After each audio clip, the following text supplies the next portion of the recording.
Alright guys, I am here today with one of the most amazing videos ever. I had the pleasure of working with Ola from Ola Quinn, who does booktube and makeup related videos all on the same channel, so I will list her down below. And she said that she wanted to start doing make your own palette or design your own palette based off of books that she loved. Again, she has an amazing channel where she really blends her love of books and makeup, whereas I have two different channels. She has just the one. So she said, I want to take these books that I really love or characters that I really love, and I want to do palettes inspired by them. And she had sent me a couple like mock-ups that she did for books that I really loved. And she was like, what do you think about this? You know the book. Do you think that this is like a good representation of the book? And I was like, I think they're amazing. That's so cool. I don't have the graphic design skill set to do these kinds of things, but I love that she does, and she had so much fun doing it. So I kind of just threw out there like, hey, I know you've read my book. I would love to know what you see when you look at my book in terms of a palette. And she loved the idea. So she actually worked on it, and she got me the mock-up while I was away for my sister's bachelorette weekend, and I was way too busy to look at it. And then I looked at it like in an off moment while I was still up there, and then kind of forgot about it. And she was so super kind, and she actually emailed me a whole list of really cool video ideas when I said that I was struggling for content. And she was like, hey, why don't we do a collab video on your book palette? And I was like, I would love to do that, because one of the most amazing things about being a writer and publishing a book and having this out in the world is that these stories are all incredibly personal to me, and they all mean something very real to me personally, but they stop being mine when they're published, and they start being whoever reads them. And these belong now to everybody who's read this book. So these stories belong to Ola just as much as they belong to me now. And she kind of took her inspiration from each story and created a palette. And I thought it would be really cool to kind of go over her choices and her reasoning for each of these colors and kind of go over my thoughts while I was writing it and my idea of what the color might be for this particular story and go from there. So first up, I'm going to just absolutely have to say thank you to Ola, because I know the time that it takes to put into something like this. She designed a potential cover for my palette, and then she did a whole color story and palette within it. This is what she mocked up for the cover, and I actually really like it. So this is the case for the actual palette, and I think it's phenomenal. For me, this is kind of a chase down your dreams. It's a little bit magical, a little bit dark, like a lot dark actually, but it helped me through like a really rough time. So I love that the cover of this is that sunset / sunrise portion of the day, where it's either done and you can make peace with it, or it's just starting and you can make it anything that you want to be. I love the bright colors on the front of it, and it reminds me of what a sunset or sunrise must look like in Neverland, or just that hope on the horizon, getting a fresh slate. I think it's gorgeous. I think it's perfect, and I think it fits the theme of my book really well. So first of all, kudos on the actual palette design. Then we're going to get into the inside of the palette, and this is what it looks like. Ola's going to go into a little bit more about each of the colors and why she picked each of the colors. I'm going to give you just like a brief overview, because she did in an email explain to me what each one was and why. And a couple of them were kind of givens. I'd actually talked to her when I said like, hey, like wink nudge do you want to make a palette about my book? And I said, these are like the obvious color choices for a couple of the stories. And she did use those, but she also went on her own and did her own kind of inspirations. There are more than 12 stories in this book, but she picked 12 that really spoke to her and picked colors for them. So we're going to go into this, and I'm going to show you what they are and tell you a little bit about the story, a little bit about what I was thinking when I was writing them. First up is a story called Not Today, which is literally a 2-page flash fiction about a girl who wakes up in the morning and kind of walks downstairs, and her parents are very controlling, super perfectionist, and she is at a breaking point. And Not Today is just her basically getting to a point where she was like, nope, this is not going to be my life. This is not going to be how I live it. She picked a metallic gold because it was like that winter moment, like that classic champion moment, and so she picked that metallic gold, which I think is a great representation for that story. Just One Drink is a shimmer champagne shade, and I actually really like that. Again, obviously the shimmer champagne for the Just One Drink is very fitting. I feel like when I'm going to go out for like a night on the town, or I'm feeling particularly flirty, I love like a shimmer champagne. I love it as a highlight. I love it as like an inner corner just to brighten. It sparkles, it feels vibrant, it feels alive and awake and rejuvenated. And this girl is kind of waking up to something in this story, so yeah, I like it. Magic of the Night is a duochrome light pink and green shade. This is one of my magical realism stories. It's actually the last story of the book. This is a very, very personal story for me because as a little kid, I spent so much time outside in the woods, and this is a little girl kind of in a field, and she's trying to be so super patient and very, very still, and she's in this meadow, and she knows that if she stays still enough and if she focuses her intent enough, that the Fae will come and find her. She just has to be ready, and she just has to be open to like the magic of the night. So I love that this is like a duochrome light green to pink, because it does kind of remind me of like the shimmering of a fairy's wings or something. I picture a really dusky, deep blue sky with these fireflies coming out and this little girl's kind of hope. I love the shimmer to it. I might have gone for something like a shimmery navy, just because I do picture that like purpley blue, really dark, dusky sky. It's after sunset, the sky is darkening, the fireflies are coming out. I might have done like a darker navy purple with a gold sparkle in it, just to kind of reflect that really dark night and the fireflies, but I love her take on it too. And then the big question is a duochrome with a light blue lilac, which is up here too. It's about a girl who is a bridesmaid at a wedding, and she still is single and hasn't found love, and she's kind of finding her own self-worth and also kind of like questioning what maybe her future looks like as she like witnesses these people commit to each other. The light blue kind of a feel does work. That one works. For the other, which was the fifth color, it is a metallic silver, and this one 1000% is the right color.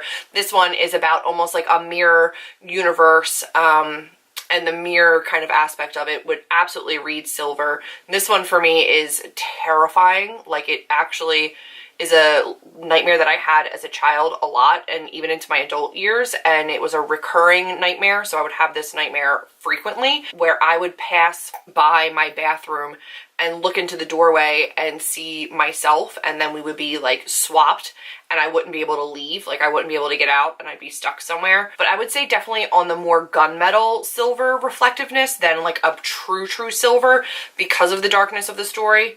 And I think that Ola's kind of got a more true silver sparkle. I would probably go with something a little bit darker. The Storm, this one is perfect as well. She did like a dark purple. I probably wouldn't have gone with a shimmer just because I love my dark purples to be like matte. But this one is just like, it's literally about a stormy night, and it's about this girl who's kind of drawn to the storm and drawn to the violence and the beauty of this storm. And I always was, like, I'm fascinated with thunderstorms. I'm fascinated with storms in general and natural disasters. Like, I know that's really morbid, but I just am. And then number 7 is Bewitched, and Bewitched could not be more perfect. So we're down the second row, and this is a really deep burgundy, and this one is a matte. I have a picture that this story was actually inspired by. I will put that in right here. And the one thing that stands out to me in this one is the burgundy of this woman's dress. This is one of my favorite stories. I absolutely love it. It was a picture prompt, and it just gave me this like really witchy vibe. Like, now that I've read a couple of like really witchy books lately, it kind of just gets me back into that witchy, seductress kind of a vibe. And I love that she picked a dark maroon, because that's 1000% what I would have gone for. Rewrite, she went with a true red. So Rewrite for me was a really personal story. In Rewrite, you have a casual relationship, and the girl kind of goes along with it, and even though she knows she shouldn't, and the guy kind of takes advantage of the fact that she obviously cares for him more than he cares for her, or just differently than he cares for her, and he's not willing to commit to her. I could see this, like, red being passion. She really is. Like, she's passionate about this guy, but she's also passionate about finally standing up for herself. So I could see that. I could see the red. And then Pink Hydrangea is another story that I absolutely adore. It's about this little girl. She's wearing this gorgeous pink dress and she's got this hydrangea and she's kind of hiding under a table and she's kind of trying to hide from family. And I don't want to say too much about it because it does kind of spoil the plot point. For this, Pink Hydrangea to me is a really subtle pink, but there's so many hues to Pink Hydrangea. So she is a really, really vibrant pink. Because of the other pinks in this palette, I might have lightened it a little bit more. I do think that the pink color is obviously perfect. Moment of Truth, she went with a mauve color. First of all, I love mauve, so I'm never going to be mad at mauve in a palette ever. Especially when it's like a more brown leaning mauve. This one's a little bit more cool leaning, like more purple leaning. And she said that she'd use that because it's about a muted love. For me, Moment of Truth is about a girl who's in a relationship and she realizes that it is definitely leading to marriage for him, but it's not for her. And that there is absolutely nothing wrong with this guy, but she just doesn't feel what she should for him, and she needs to get herself out of that situation before it's too late and before they both reach a point where they're even more hurt than they are already. Personally, I would have leaned more warm, but I like that this one kind of takes me out of my comfort zone and pushes me into the cool, so for that purposes, it's perfect. And then for the 11th color, which is the gray in this palette, which I love that it's a purple leaning gray, like that one, I absolutely love that it's cool toned. And this one is Concrete, and this is about a woman who's walking back through a house. They're selling the family home, and outside of the home are these handprints in the concrete. Concrete is absolutely perfect. That's absolutely what it should be. It should be a gray. And I like that it's one of my favorite stories. It's one of like the first flash fiction stories that I ever wrote. And I don't know why. I think actually at the time my parents were considering selling my childhood home, and they didn't or haven't yet, but it kind of brought me back to this idea, and I saw a picture and it was these handprints in the concrete, and actually I think a dog paw print too in the original inspiration picture, which I didn't write into the story. And I was just like, wow, you know, like there's so many people that after they pour new concrete, you run out there with your stick and you carve your name or you do something, you know, because you're a little rebel. But there's also people that outside of their houses, you know, like that's how they mark the passage of time. And so yeah, that story is really special to me. And then number 12 was Night Terrors, and she did black because this is obviously a very, very dark story. Night terrors are something that I experienced. I had a lot of like anxiety as a kid and a lot of issues with sleep. So I had a lot of recurring nightmares and I had a lot of night terrors. And for me, those manifested in this horrible feeling of being in a nightmare,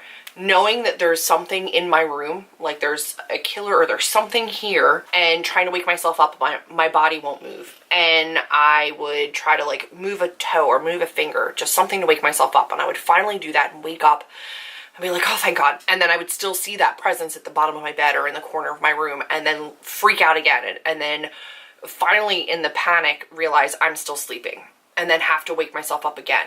And this would happen sometimes multiple times within a dream. And I never actually truly woke, but each time I thought I had, and I was still inside of this dream in this cycle of just terror. So by the time I wake up, I'm not going back to bed because it's absolutely horrifying. Yeah, it's a really, really dark story.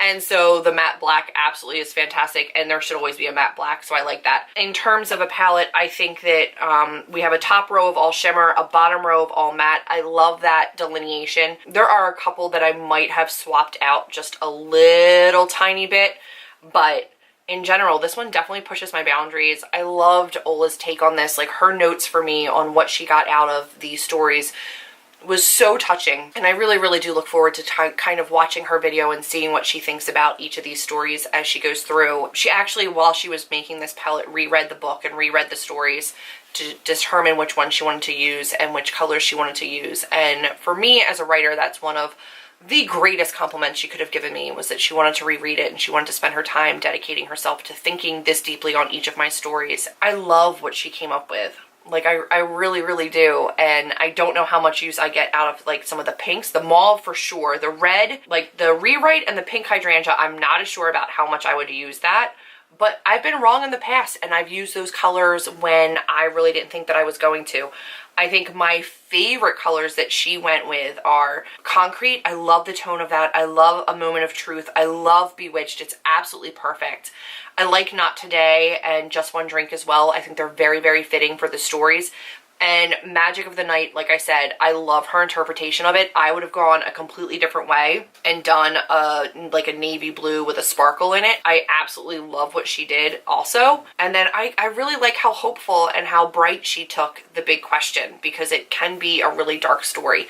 And the majority of my stories can be really dark, especially in this collection. It was a coping mechanism for me. This was one of the ways that I dealt with my own depression and my own mental health, is that I would write in my darkest times.